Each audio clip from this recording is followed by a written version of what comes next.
आदाब, मैं हूं मलिक असगर हाशमी और आप देख रहे हैं आवाज़ द वॉइस। आज बात करूंगा आज़ादी की।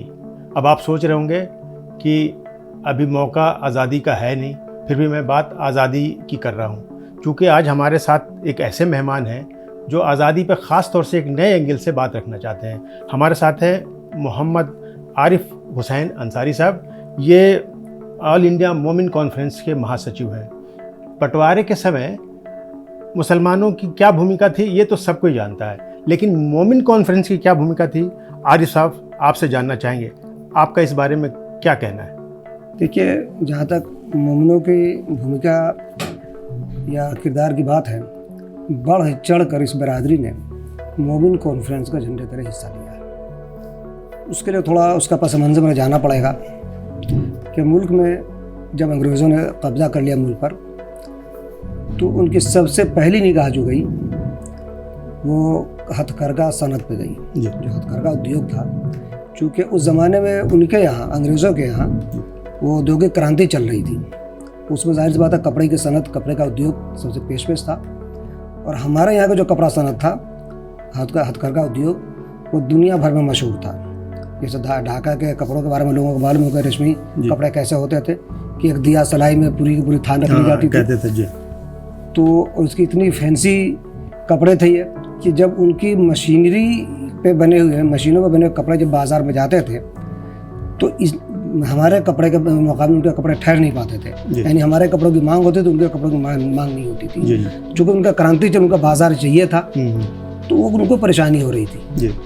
तो पहले तो उन्होंने कई तरीक़े अपनाए कि हमारे कपड़ों को बंद करने के लिए करके जलाए, कारीगरों का हाथ काटे, अंगूठे काटे, बहुत सारे कारीगरों को पकड़ के ट्रकों में रखे और दरिया में डुबो दिए। ये तरह तरह के मसालिम उन्होंने किए।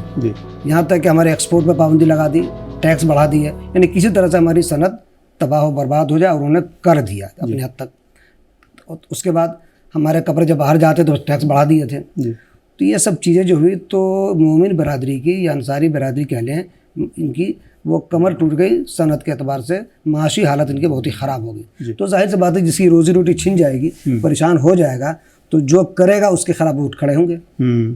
तो जब हिंदुस्तान में देखा लोगों ने कि एक तो मजालिम ढा रहे हैं, तो और लोगों को इसको हिंदुस्तान से निकालने की कोशिश कर रहे हैं, तो ये बरादरी पेश हो गई। एक तो मुल्क को गुलाम बनाया था, दूसरे तरीके से मजालिम ढा रहे थे अंग्रेज, फिर इनकी सनत को तबाह बर्बाद कर दिया था। तो लोग सड़कों पे आ गए। जो बड़े बड़े कारीगर थे, बड़े बड़े मिल वाले थे, जो बड़े बड़े सनतकार थे, वो सब सड़कों पे आ गए, रोजी रोटी के मोहताज होने लगे। तो लोगों ने इसमें भलाई समझी कि अंग्रेज़ों को यहाँ से मार के भगाओ, इस मुल्क को इस अंग्रेज़ों से पाक करो, मुल्क को आज़ाद करो, तभी जाकर हमारी भलाई है इसमें। और लोग पेश हो गए। ये तो आज़ादी में भूमिका हमारी रही। जी हाँ। तो उसके में ये हुआ कि एक तो ये पस मंज़र है, दूसरा पस मंज़र ये है कि जब कलकत्ता उस ज़माने में वो मुल्क का ये मरकज़ हुआ करता था, राजधानी हुआ करती थी, और सनतें वहाँ बहुत तरक्की पर थी। पूरे मुल्क के कारीगर, पूरे मुल्क के लोग, पढ़े लिखे लोग, कम पढ़े लिखे लोग, मजदूर, सब वहाँ पहुँच गए थे। एक बड़ा ये कहते हैं मजमा हो गया था लोगों का। तो जाहिर सी बात है जहाँ लोग ज़्यादा हो जाते हैं, तो मुख्तलिफ़ किस्म के लोग जब होते हैं, तो समाजी मसाइल भी वहाँ पैदा होते हैं। तो जब लोग जमा हुए, लोगों ने आपसी मसाइल पर गुफ्तगू की, तो उस ज़माने में क्या हुआ कि लोगों ने कहा कि हमारी जो समाजी हालात है, माशी हालात है, तालीमी हालात है, इस पर लोगों की बहस हुई, तो एक तंजीम बननी चाहिए। तो 1912 में लोगों ने अंजुमन इस्लाह बिल फलाह के नाम से एक तंजीम कायम की। दिसंबर में 12 में तंजीम कायम की। लेकिन उस वक्त ऐसा था कि ये जो तंजीम थी वो तमाम लोगों के लिए थी, यानी सिर्फ अंसारी बरादरी के लिए काम नहीं करती थी, तमाम बरादरी के लोग उसमें शामिल थे, तभी सभी लोगों के लिए काम होता था। लेकिन हुआ ये बाद में कि धीरे धीरे दूसरी बरादरी के लोग उसे किनारा कशी इख्तियार करते चले गए, और सिर्फ अंसारी बरादरी के लोग उसके अंदर रह गए। उसके जो रूहरवां थे वह शेख अब्दुल जब्बार या गफ़ार उनका नाम, गालिबन अब जब्बार नाम था, बहुत पेश थे। उनका इंतकाल हो जाता है 14-15 में। तो उसके बाद तंजीम मात पड़ जाती है। उसके बाद 1-2 साल ऐसे ही सुस्ती रहती है, फिर लोग कुछ तैयार होते हैं कि नहीं, हमें इस तंजीम को दोबारा ज़िंदा करना चाहिए। दोबारा ज़िंदा तो की गई, लेकिन धीरे धीरे इसका नाम लोगों ने तब्दील कर दिया। और ये समझिए कि 1919 आते आते लोगों ने इसको जमीयतुल मोमिनीन के नाम से, तंजीम वही रही, लोग वही रहे, लेकिन नाम बदल के जमीयतुल मोमिनीन के नाम से लोगों ने। जमात अल अंसार क्या है ये? अल अंसार तो एक बात की चीज़, अलग चीज़ है, जो अलग अलग इलाकों में लोगों ने काम किए। जैसे बिहार में कुछ लोगों ने जमात अंसार के नाम से काम किया, जमीयतुल अंसार के नाम से, यूपी में कुछ लोगों ने जमीयतुल अंसार के नाम से काम किया, लेकिन वहाँ जो मरकज़ियत जो थी वहाँ वो जमीयतुल मोमिनीन की थी। तो बिहार में भी जमीयतुल मोमिनीन के नाम से जैसे आसिम बिहारी रहमतुल्लाह अलैह, इन्होंने बिहार में जैसे बिहार शरीफ वगैरह में, पटना में और मुख्तलिफ सहसराम मुख्तलिफ जगहों पर लोगों ने मुनज़्ज़म किया, तो उस वक्त उसका नाम जमीयतुल मोमिनीन हुआ करता था। और कलकत्ते में भी जगह ब जगह, फिर कलकत्ते के बाद यूपी में गाज़ीपुर है या गोरखपुर है, ये दूसरे मकामात तमाम जगह लोगों ने प्रोग्राम करने शुरू किए। उसके बाद जुनूब में फैल गए, तो महाराष्ट्र में, गुजरात में तमाम जगह पर तंजीमें काम करने लगी। तब लोगों को ख्याल हुआ कि ये तंजीमें जो हम काम कर रहे हैं वो आहिस्ता, ये चूँकि इलाक़ाई सतह पर काम कर रहे हैं और फिर मुनज़्ज़म होकर के हम अंग्रेज़ों के ख़िलाफ़ एक तंजीम, एक आवाज़ नहीं उठा पाते हैं। तो इसलिए लोगों ने गौर फ़िक्र करके कहा, 1925 में इसका फ़ैसला हुआ। 1925 में एक मीटिंग हुई कलकत्ते के अंदर, और शमसुद्दीन शम्स मनीरी रहमतुल्लाह अलैह उसकी सदारत उन्होंने की, जो मुंगेर के रहने वाले थे। उस ज़माने में वो उड़ीसा में किसी कटक या कहीं पे वो प्रोफेसर थे, उनको लोगों ने बुलाया था सदारत के लिए, सदारत की थी। और उनकी सदारत में ये फ़ैसला हुआ कि इस तंजीम को ऑल इंडिया शक्ल दे दी जाए। वो कोशिशें होती रहीं। ये बाज़ाब्ता 1927 में इसका फ़ैसला हो गया और पहली कॉन्फ्रेंस इसका मरकज़ी सतह पर काम करेगी ये तंजीम, और उसका नाम ऑल इंडिया मूवमेंट कॉन्फ्रेंस रखा जाएगा। और ऑल इंडिया मूवमेंट कॉन्फ्रेंस की पहली कॉन्फ्रेंस बाज़ाब्ता जो होती है 1928 में होती है, और जब से अब तक ये मूवमेंट कॉन्फ्रेंस के तौर पर काम कर रही है, ऑल इंडिया मूवमेंट कॉन्फ्रेंस के नाम से। और जंग जद्दोजहद आज़ादी में गांधी जी के साथ मिलकर, चूँकि गांधी जी ने कुछ काम प्रोग्राम ऐसे किए थे जो इनको अच्छा लगा, जैसे चरखे का उन्होंने झंडे के अंदर, कांग्रेस के झंडे में चरखे को रख दिया। फिर खादी के कपड़ों का इस्तेमाल कांग्रेसियों के लोगों ने लाजिम करार दिया। तो ये सब चीज़ें चूँकि वो हमारी सनत से, हमारी रोजी रोटी से वो जुड़ गया मामला वो, तो लोगों ने गांधी जी के साथ इश्तराक किया, गांधी जी से ताउन किया। मुस्लिम लीग से और मोमिन कॉन्फ्रेंस में कन्फ्लिक्ट किस वजह से? देखिए, मुस्लिम लीग और इसमें वाज़ेह कन्फ्लिक्ट है इसका। जी। मुस्लिम लीग अलहदा स्टेट चाहती थी, अलहदा मुल्क चाहती थी, और मोमिन कॉन्फ्रेंस चाहती थी कि नहीं, मुल्क बटेगा नहीं, मुल्क यही रहेगा, हम हिंदुस्तान में हैं, हिंदुस्तानी है, हिंदुस्तान में रहेंगे। और उन्होंने, हमारे लीडरों ने, मोमिन कॉन्फ्रेंस ने हिंदुस्तान के बंटवारे को खारिज कर दिया था, मिस्टर जिन्ना के दो कौमी नज़रिए को खारिज कर दिया था और सख्त मुखालफत की थी हिंदुस्तान के बंटवारे की। तो सुना है कि 1942 में शायद प्रदर्शन भी हुआ था, 41 में। जी हाँ, बिल्कुल, दिल्ली में मुसलसल प्रदर्शन, मुसलसल हो। हमारे रेजोल्यूशन हर मीटिंग में हमारी जो 37 के बाद या उसके आसपास से जो जोर पकड़ा हमारे तहरीक ने, तो फिर उसमें हर मीटिंग में हमारी रेजोल्यूशन पास होता था कि हिंदुस्तान कि हम गैर मुनक़सिम हिंदुस्तान की हिमायत करते हैं, और इस पर हम ये कहते हैं कि जमे हुए हैं, और हम चाहते हैं कि हिंदुस्तान बटे नहीं और मुल्क आज़ाद हो। मुल्क आज़ाद हो, अंग्रेज़ जाएं, लेकिन हिंदुस्तान तकसीम नहीं होगा। हमारे लीडरों ने, हमारे लोगों ने वाज़ेह तौर पर इसकी मुखालफत की थी। अब एक सवाल यहाँ पे ये होता है कि मोमिन कॉन्फ्रेंस ने एकजुट करने की कोशिश क्यों नहीं की? विरोध तो किया, टू नेशन थ्योरी का विरोध तो किया जी, लेकिन एकजुट रहे देश, इसके लिए उसने क्या प्रयास? कोशिश पूरी की। मिस्टर जिन्ना के मुस्लिम लीग की पूरी मुखालफत। आप यकीन जाने, ये आपको तारीख में आपको मालूम होगा कि जब बिहार में इलेक्शन हुआ तो इसके सख्त मुखालफत की, और एक भी सीट मुस्लिम लीग जीत के ना सकी। या तो कांग्रेस ने जीती, या मोमिन कॉन्फ्रेंस ने जीती, या उनके जो मौलाना सज्जाद साहब की जो पार्टी उसने जीती। जी। तो ये तो हमेशा कोशिश की तमाम मुसलमान एक सतह पर रहे, पूरे मुल्क एक जगह रहे और मुल्क बटे नहीं। यहाँ तक कि आप ये जब क्रिप्स मिशन आया हिंदुस्तान में, तो उसने जवाहरलाल नेहरू जी से पूछा था कि आप मुझे 2 लीडरों का नाम बताएं जो मुसलमानों के सबसे बड़ी जमात की, वो कहते हैं, उसको तायद भी हासिल हो और कांग्रेस से ताउन भी करता हो जी, ऐसे लोगों का नाम बताएं। तो उसमें अब्दुल कय्यूम अंसारी रहमतुल्लाह का नाम वाज़ेह तौर पर लिया गया, उनमें मौलाना मज़हरुल हक़ का भी नाम लिया गया।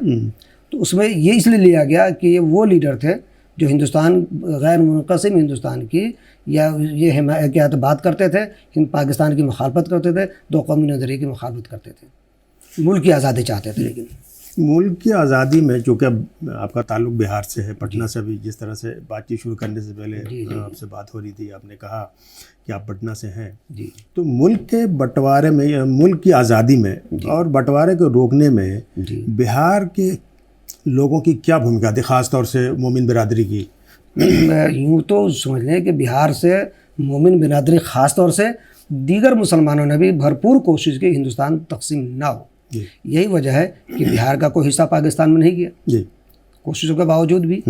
तो मिनजुमला बिहार के मुसलमानों ने गैर मुनक़सिम हिंदुस्तान के हक़ में फ़ैसला दिया, इसलिए जिन्ना और मुस्लिम लीग को मुस्तरद कर दिया गया वहाँ। जी ख़ास तौर से मोमिन कॉन्फ्रेंस ने, अंसारी बिरादरी ने इस पर बढ़ चढ़ कर हिस्सा लेकर बढ़ चढ़ कर काम किया, चाहे वो आसिम बिहारी रहमतुल्लाह अलैह हों, अब्दुल क़य्यूम अंसारी हों या लुत्फ़ुर रहमान नदमती हो। बाद में वो शुरू में उनके बारे में कहा जाता है कि मुस्लिम लीग में थे, लेकिन बाद में उन्होंने भी रुजू कर लिया था।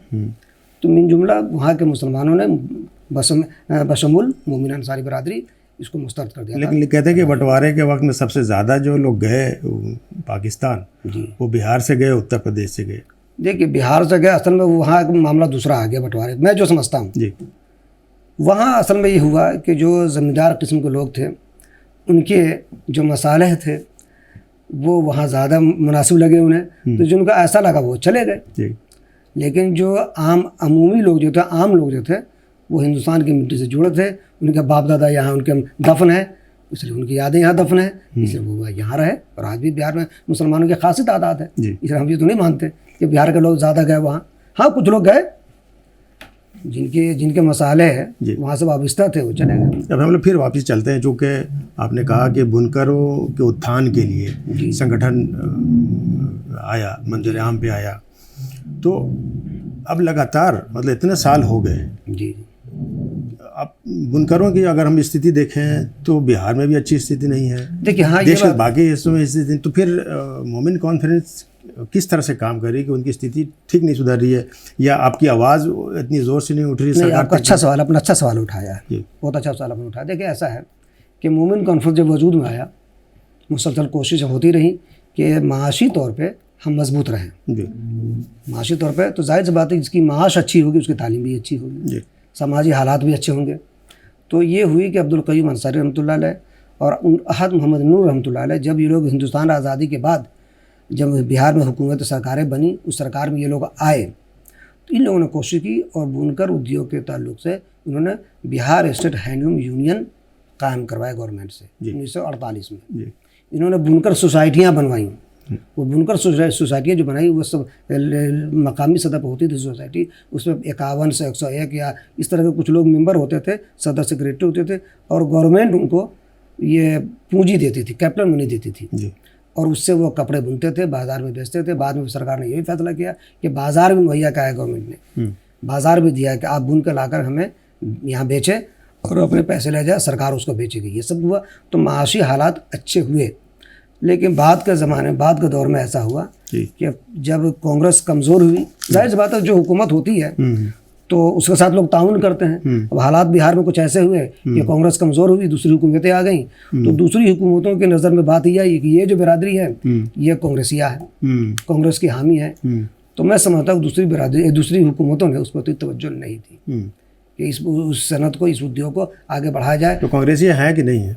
जी, कांग्रेसिया है कि नहीं मोमिन कॉन्फ्रेंस? देखिए मोमिन कॉन्फ्रेंस कांग्रेसिया लोग समझे जाते हैं, लेकिन हालात जब बदलते हैं तो लोगों की प्रायोरिटी बदल जाती है हालात के हिसाब से। अब लोगों को अपने इलाके में अपनी प्रायोरिटी आज जो है सो आज भी अगर कांग्रेस उस हालात में होगी, अगर कांग्रेस चाहेगी तो मोमिन बिरादरी उसका साथ है जी।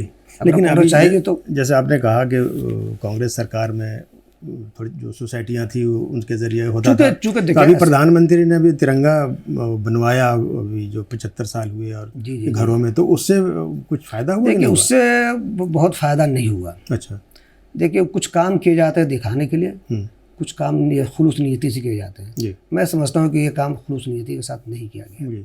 अगर खुलूस नीयती से किया जाता तो जाहिर सी बात है हमें फ़ायदा पहुँचता। तो आपके हिसाब से किस तरह से होना चाहिए था तब? देखिए असल होना तो ये चाहिए था कि जो हमारे हथकरघा के जो हमारी सोसाइटियाँ हैं, जो यूनियन है, उनसे राब्ते किए जाते, डायरेक्ट उनसे उनको नोडल एजेंसी बनाया जाता है इसका, और नोडल एजेंसी में उनके ज़रिए काम कराया जाता। वो नहीं किया गया।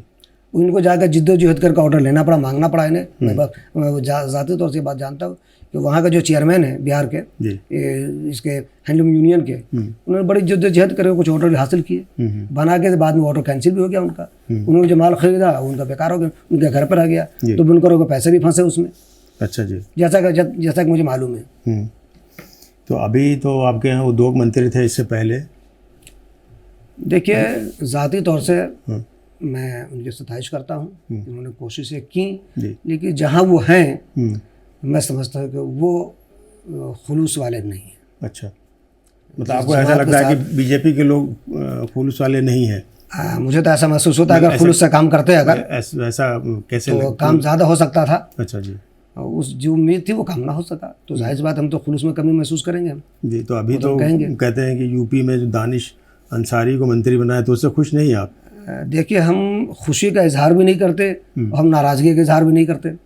देखिए वो कैसा काम करते हैं, वो तो उनका कारकर्दगी उनकी बताएगी जी। अब इंतजार कीजिए। अब सवाल ये है कि चूँकि हम किसी पार्टी से नहीं बंधे हुए हैं और अब मेरे ख्याल से आज जो स्थिति है वो भी अब कांग्रेस से उस तरह से बंधे हुए नहीं। देखिए, असल होना भी यही चाहिए था, हुआ है भी यही जी कि मोमिन कॉन्फ्रेंस को किसी पार्टी से बाज़ाब्ता कोई वाबस्तगी नहीं है, लेकिन जो हुकूमत वक्त होती है उससे कहीं ना कहीं जुड़ा रहता है, आदमी जुड़ जाता है। तो वही कांग्रेस पार्टी सरकार थी तो जाहिर सी बात है उससे कुछ नरम गोशा लोगों के दिलों में रहे, उससे कुछ मुराद हासिल करनी थी या उसके साथ मिलकर काम करना था। आज अगर दूसरी हुकूमतें आती हैं तो वहाँ भी हम यही रवैया रखते हैं। जैसे अभी मौजूदा जो हुकूमत है वो तो लगातार कह रही है, आवाज़ भी उठा रहे हैं, प्रधानमंत्री मोदी भी कहते हैं कि हमें पिछड़े मुसलमानों पर ध्यान देना है। देखिए, तो आपने कभी मोमिन कॉन्फ्रेंस की तरफ से कोई डिमांड रखा कि नहीं? देखिए, सवाल ये है कि डिमांड तो रखने की जहाँ तक बात भी तो और किया जाएगा तो मुस्तकबिल की बात है। सवाल होता है कुछ नारे जो होते हैं वो बराए नारा होता है, कुछ नारे ऐसे होते हैं जो वाकई नारे की जब काम करता है आदमी तो नारों की ज़रूरत नहीं पड़ती। और बिल्कुल, तो जाहिर सी बात है यहाँ नारा तो है, जब काम दिखेगा तो सोचा जाएगा। कभी कभी तो होता है आजमाते भी हैं लोग, चले देखते हैं ये क्या नहीं, आजमाते की बात नहीं। देखिए, जहाँ पर दो तीन चीज़ें हैं जी। मास तो लोगों की प्रायोरिटी होती है, ईमान और अकीदा भी कोई चीज़ होती है, जी जी। इज्तिमाइयत, मिली इज्तिमाइयत भी कोई चीज़ होती है। हम मुसलमान तो हैं अल्हम्दुलिल्लाह जी, तो जाहिर सी बात है हमें मिल्लत की फलाह, मिल्लत की भलाई पर भी नज़र रखनी होगी जी। और मिल्लत की जो इज्तिमाइयत है जी उसकी भी निगाह रखनी होगी। इज्तिमाइयत किधर को जा रही है जी।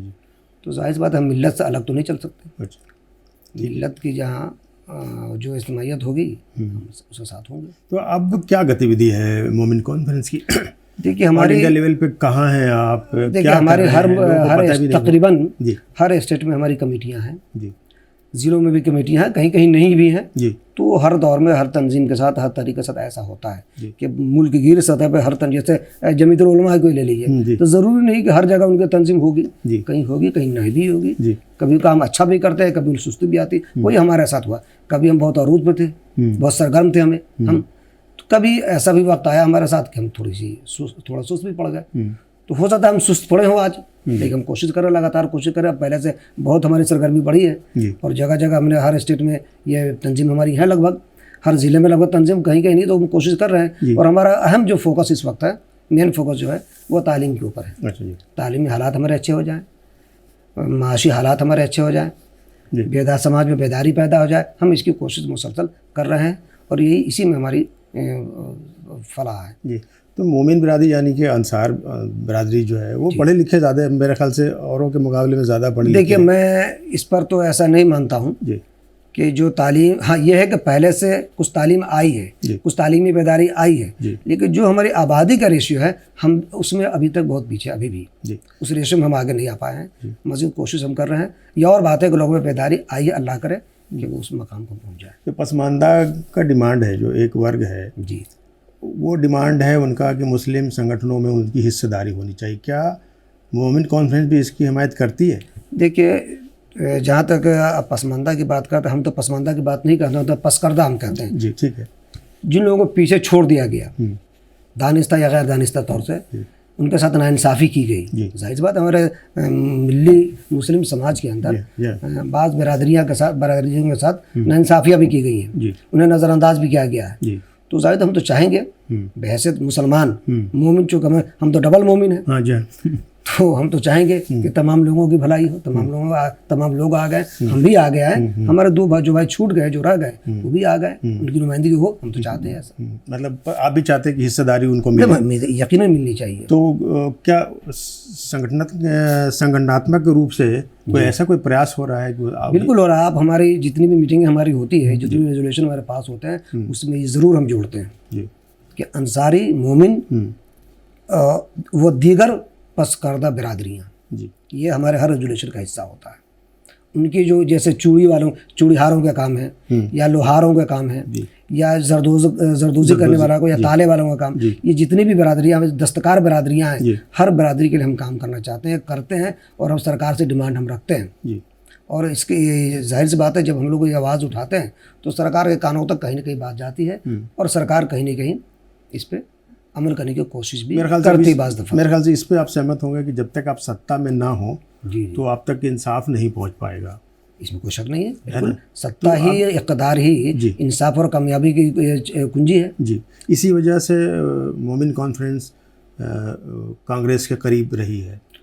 जाहिर सी बात है, जो हुकूमत होती है, और उसकी एक वजह और भी मैं शायद आपसे इत्तेफाक करेंगे कि चूँकि कांग्रेस के साथ मोमिन कॉन्फ्रेंस ताउन की आज़ादी की लड़ाई में और पेशवेश रही है मोमिन कॉन्फ्रेंस, और इसके रहनुमा रहे हैं पेशवेश, तो जब ये इक़्तिदार में आई कांग्रेस, तो उसने भी इसका लिहाज रखा। मोमिन कॉन्फ्रेंस के लोगों को हुकूमत में, इक़्तिदार में, और तमाम बोर्ड कमीशन जो भी होते थे उसमें उनको मुनासिब नुमाइंदगी दी है। तो जाहिर सी बात है, जब कोई कुछ देता है तो जाहिर बात है वहाँ तो नरम कोशा होता है, नरम कोशा रखा लोग। तो मैं ये सवाल इसलिए पूछ रहा था, अभी जो लोकल बॉडीज़ के इलेक्शन जो हुए उत्तर प्रदेश में, कहा जाता है कि 80% जो है मुसलमानों को टिकट दिए गए, और उसमें ज़्यादातर जो नीचे तबके के लोग हैं, कास्ट और इस पे क्लास के स्तर पे, उन मुसलमानों को दिए गए। तो वो कहते हैं कि बीजेपी का ये प्रयोग है, तो आपको ये बीजेपी का प्रयोग कैसा लगता है? देखिए, बीजेपी का एक प्रयोग तो हो सकता है, उसमें तो खुलूस से ज़्यादा मुझे इसके अंदर कुछ दूसरी उनकी जो नीयतें हैं या दूसरी सोच व कार फरमा नज़र आती है। ऐसा भी तो हो सकता है कि हमारे और तकसीम कर दिए जाएं और दूसरे लोग निकल जाएं। कहाँ से डर हो गया आपको कि मतलब तकसीम हो सकते हैं? थोड़ा सा तकसीम का ये है कि मान लें कि आप किसी जगह आपने इनके डमी कैंडिडेट खड़े हैं और उन्होंने हमें टिकट दे दिया, तो हमारे वोट तो तकसीम हो गए, इनके डमी कैंडिडेट तो निकल दिया, लेकिन उनके अपने तरीके होते हैं काम करने के। अभी तो जीत के बहुत सारे आए हैं, अच्छी बात है, आए हैं, ये भी मैं मानता हूँ कि जीत के लोग आए हैं। तो कुछ उनके कोलेब्रेशन के जो लोग थे, इश्तराक से जो पार्टियां थी, उनके लोग भी जीत के आए हैं, तो अच्छी बात है, ये एक अच्छा तजर्बा है। लेकिन हम अभी इनके साथ जो तजर्बा हमारा रहा है वो अच्छा तजर्बा नहीं रहा है। तो आप कभी गए होंगे साथ में? नहीं, हम मिल्लत की बात कर रहे हैं। अच्छा। मिल्लत के जो लोग, अब जैसे दो तीन नाम हमारे सामने आते हैं, जैसे शाहनवाज हुसैन है या मुख्तार अब्बास नकवी है, ये लोग भी तो ऐसे बरसों से काम कर रहे हैं, इनके साथ कहाँ तक इंसाफ किया गया? तो ये आज मुख्तार अब्बास नकवी कहाँ है? मंत्री थे, अभी हटे हैं। नहीं, हटे तो हैं, तो आज इनकी कैबिनेट में कोई मुसलमान क्यों नहीं? कोई मुसलमान नहीं। मुख्तार अब्बास नकवी से सवाल भी तो किया जा सकता है कि तुम रहे सरकार में तो तुमने क्या किया हमारे लिए? नहीं, तो अब एक सवाल आप पलट के ये भी किया जा सकता है कि बीजेपी दूसरे तबके के लोगों को वजीर बनाती है या उनको नवाजती है, तो क्या वो उन पर खड़े उतरते हैं मुकम्मल तौर से? भाई, मैंने किसी एससी को बना दिया मिनिस्टर, तो क्या वो सारे का सारा वोट दिलवा देता है? सारे एससी उनके लिए एक पैर पे खड़े हो जाते हैं? जाहिर सी बात नहीं होते हैं, तो फिर दूसरे एससी को क्यों बनाया जाता है? तो शहनवाज हुसैन तो बेदाफ्ता काम कर रहे थे भागलपुर, आज भी कर रहे हैं। हाँ, कर रहे हैं ना, आज भी कर रहे हैं। तो फिर आप बीजेपी से तब परेशान क्यों हो रहे हैं? नहीं, परेशान देखिए, यही तो हुआ कि किसी एक को नवाज के और बाकी को आप सता रहे हैं। अच्छा, तो ये भी तो इनकी हिकमत अमली है। तो अभी आपको लग रहा है कि ये जो बीजेपी मुसलमानों को लेकर वो बंटवारे, देखिए, बीजेपी का खुलूस जो मुसलमानों के लिए डिस्क्रिमिनेशन ये बंद कर दें। जो अभी जो जिन लोगों को छूट दे रखी है, ये जो लोग मुसलमानों के ख़िलाफ़ बोलते हैं, या ये मॉब लिंचिंग होती है, फसादात होते हैं, मुसलमानों को तरह तरह की गालियाँ दी जाती हैं, सताए जाते हैं, अगर उनके ऊपर नकेल कसें तो समझ में आता है कि वाकई इंसाफ से मुसलमान भी तो कम थोड़ी है, वो भी तो गर्दन काट देते हैं। देखिए, मुसलमान के बारे में जहाँ तक बात, खबरें जो आती हैं, आपने ये देखा होगा आपने कि जो बहुत सारे मुसलमानों पर मुकदमे हो जाते हैं, 10 साल 20 साल जेल में रखने के बाद बिला कसूर रिहा हो जाते हैं, कह दिया इनका कोई कसूर नहीं है। तो मुसलमानों पर, अगर मैं मानता हूँ कि मुसलमान भी कसूरवार होंगे, लेकिन ज़्यादातर लोग तो ऐसे जिनको इल्ज़ाम दिया जाता है, मुलजिम ठहराए जाते हैं, मुजरिम नहीं करार पाते वो, और अदालतों से साबरी हो जाते हैं। तो क्या हम मान लें हर मुसलमान जिस पर इल्ज़ाम है वो मुजरिम ही होगा? ऐसा तो हो नहीं सकता। फिर इतनी बड़ी तादाद में अदालतों से लोग रिहा कैसे हो रहे हैं? और उनके यहाँ दूसरे लोग जो इस तरह के जुर्म करते हैं, उन पर इल्ज़ाम भी नहीं जाता, उन्हें तो फूलों का हार पहनाया जाता है, इस्तकबाल किया जाता है, टिकट दी जाती है, इलेक्शन जीतते हैं, MP बन जाते हैं, वजीर बन जाते हैं, MLA बन जाते हैं, वजीर बन जाते हैं। मोमिन कॉन्फ्रेंस क्या चाहता है बीजेपी से? देखिए, मोमिन को बस ये चाहता है कि जो हमारी मिली की भलाई के जो है मुसलमानों के ख़िलाफ़ उनकी जो नफ़रतें हैं, उनके लोग जो नफ़रत फैलाते हैं वो बंद हो जाए, मुसलमानों के फलाह बहबूद के लिए वो काम करें और मुल्क के अंदर से नफ़रत का माहौल ख़त्म हो। अगर उस पर वो खरे उतरते हैं तो हमें कोई परेशानी नहीं होगी। जैसे आप इंटरव्यू दे रहे हैं, हमने कई लोगों से इस मुद्दे पे बात की, इसलिए मैं ये सवाल आपसे कर रहे। वो कहते हैं, कुछ दिन पहले संघ के लीडर थे यहाँ पे इंटरव्यू में, तो वो कहते हैं कि मुसलमान हमारे पास आते नहीं, अपनी बात रखते नहीं, तो हम कैसे जानेंगे कि वो क्या है। आप अपनी तरफ बोलते रहिए, हम अपनी बात कहते रहेंगे। देखिए, जब तक हम लोग मिलेंगे नहीं तब तक बात कैसे बनेगी। किसी हद तक उनकी बात को हम मान लेते हैं जी, ठीक है, मुसलमान तो मुसलमान क्यों नहीं जाते आपके पास? इस पर भी गौर किया आपने कभी? जी, वो जो कहते हैं कि मुसलमान हमारे पास नहीं आते हैं, तो आप इस पर भी गौर कभी किया कि मुसलमान क्यों नहीं जाते आपके पास? जिसके लिए ये जो काम करेगा, जिसके अंदर हमदर्दी होगी, अगर कोई उसके पास नहीं जाता तो बुलाता भी है, उसके लिए जाकर बढ़ के काम करता है, वो अपने आप को साबित करता है कि मैं तुम्हारा दुश्मन नहीं हूँ, तुम्हारा दोस्त हूँ। ये दोस्त बनकर साबित करें हमारे सामने, मुसलमानों के सामने कि हम तुम्हारा दोस्त है, दुश्मन नहीं, डरो मत हमसे। ऐसी कोशिश इनकी तरफ से हुई है कभी? तो बताइए। मतलब आप चाहते हैं कि उनकी तरफ से इस तरह की कोशिश हो? तो सबसे पहली बात है कि मुसलमानों के खिलाफ मुल्क जो जहर उगला जा रहा है, मुसलमानों के खिलाफ जो लोग नफरत फैलाने वाले लोग हैं वो करते हैं, उन पर लगाम लगाई जाए, नकेल कसा जाए और मुसलमानों के फलाह बहबूद के लिए कुछ काम करके दिखाए, अमलन ज़बानी नहीं, तब बात समझ में फिर सोचा जाएगा, देखा नहीं। अभी तो वो तो लगातार उनकी तरफ से भी पहल हो रही है। सद्भावना कॉन्फ्रेंस आपके गया में भी अभी हुआ। सद्भावना, देखिए, कॉन्फ्रेंसों से, जलसों से अगर मसाइल हल हो जाते हैं तो न जाना हमारे कितने जलसे होते रहते हैं, आए दिन जलसे होते हैं, आए दिन तकरीरें होती हैं, तो मसाइल इनसे तो हल नहीं होते। ये तो बाबा काम करना पड़ेगा, साबित करना पड़ेगा। ठीक है, अब हम फिर आते हैं मोमिन कॉन्फ्रेंस पे। हम लोग पॉलिटिकल बात करने लगे कि बोकारो में एक प्रोग्राम हुआ था मोमिन कॉन्फ्रेंस का 5 जून 2022 को जी। तो आपके सचिव ने कहा था कि हर गांव में संगठन खड़ा करेंगे जी। तो क्या स्थिति है गांव में? देखिए, संगठन खड़े कोशिश हमारी है जी, कोशिश हमारे बल्कि बहुत से ब्लॉक में काम ऐसा हुआ भी है, कोशिश ये बराबर हुई है कोशिशें, लेकिन अभी हम वहाँ तक नहीं पहुँचे, उसमें अभी तक कामयाबी हासिल नहीं मिल पाई है, लेकिन हम मुसलसल में कोशिश कर रहे हैं। वजह क्या? इतने तो 150 साल पुराने आपका संगठन। हाँ, वो तो बताया कि कुछ तसाहुली आ गई थी, सुस्तियाँ आ गई थी, बहुत से हालात होते हैं। अभी 5-7 साल तक मुल्क के हालात ही ऐसे नहीं है कि हर जगह हम पहुँच पाए। कभी कोरोना है, कभी नोटबंदी है, कभी लॉकडाउन है, कभी कुछ लोगों कारोबारी तौर से लोग टूट गए। अब ऐसे माहौल में अगर हम जाए उनसे ये कहें तो ज़रा अच्छा नहीं लगता है और लोग हमसे ताउन नहीं कर पाते। जो लोग तो रोजी रोटी वाले हैं, रोजी रोटी में लगे हुए हैं, तो पहले जाहिर सी बात मेरे पेट को ठीक करेंगे, घर को ठीक करेंगे, उसके बाद कुछ और सोचेंगे। भूखा नंगा तो ये चाहता है कि पहले हम ठीक हो जाएं, उसके बाद अगला काम करें। गरीब को क्या चाहिए? रोटी चाहिए, वो रोटी से परेशान है आजकल। तो जब रोटी से जो परेशान है वो तंजीम को क्यों सोचेगा? हम कोशिश कर रहे हैं कि वो गाँव की सतह तक हम तंजीम को ले जाएं। बातचीत के दौरान आपने कहा था कि आप शिक्षा पे काम कर रहे हैं, तो मोमिन कॉन्फ्रेंस शिक्षा को लेकर के किस स्तर पर काम कर रहे हैं? कोचिंग चल रही है कि स्कूल चल रहा है? क्या हाँ, हम इस पर ये बात सही सवाल उठाया आपने। मोमिन कॉन्फ्रेंस जब अपने अरूज पे थी तो सबसे पहले तो उसने माशी तौर से काम किया, वह हैंडलूम सनत खड़ी की। उसके बाद उन्होंने जगह बजगह स्कूल कायम किया। ये और बात है कि उसकी तशहीर ना हो सकी, जैसे अलीगढ़ यूनिवर्सिटी की तशहीर होती है, ये कि जगह जगह कहा जाता है कि यूनिवर्सिटी कायम करते सर सैयद ने। ऐसा नहीं है कि हमने यूनिवर्सिटी शायद हमारे यहाँ नहीं बन पाई, लेकिन तालीमी इदारे हमने बनाए हैं, हमारे लोगों ने बनाए हैं। मोमिन हाई स्कूल, मोमिन कॉलेज, मोमिन स्कूल, इस तरह जगह जगह बने। अब्दुल क़य्यूम अंसारी के नाम पे, दूसरे रहनुमाओं के नाम पे। अब चले जाए गोरखपुर में चले जाएँ, अब चले जाए मऊ में चले जाएँ, तो इदारे तो हमारे कायम हुए हैं, लेकिन उसकी तशहीर उस तरह से हमने, चूँकि हम काम करने में यकीन रखते हैं, तशहीर में यकीन नहीं रखते, इसलिए है। वो भी पहले भी हुआ है, अब भी हमारे लोगों ने इदारे कायम किए हैं, कर रहे हैं। अब हम बाकायदा कोचिंग वगैरह की शुरुआत हम लोग कर रहे हैं, कुछ जगह वो लोगों ने किए हैं, और आउटसोर्सिंग पे लोग गौर कर रहे हैं। अच्छा, कि बाकायदा इदारा कायम होने में थोड़ी दुश्वारी है, उसमें मालियत ज़्यादा खर्च होती है। इससे बेहतर ये है कि आउटसोर्सिंग किया जाए, टारगेट बनाया जाए कि हम 10 लड़कों को वकील बनाएंगे, हम 10 लड़कों को IIT की तैयारी कराएंगे, मेडिकल के 3 लड़कों की तैयारी कराएंगे। ये इस पर हम लोग काम कर रहे हैं, कोशिश कर रहे हैं, जल्दी इसका नतीजा। मुस्लिम संगठन आजकल बहुत कोशिश कर रहे हैं, ख़ासतौर से बच्चों को इंजीनियर बनाने के लिए, डॉक्टर बनाने के लिए, IAS IPS के लिए, BPSC की तैयारी के लिए, UPSC की तैयारी के लिए।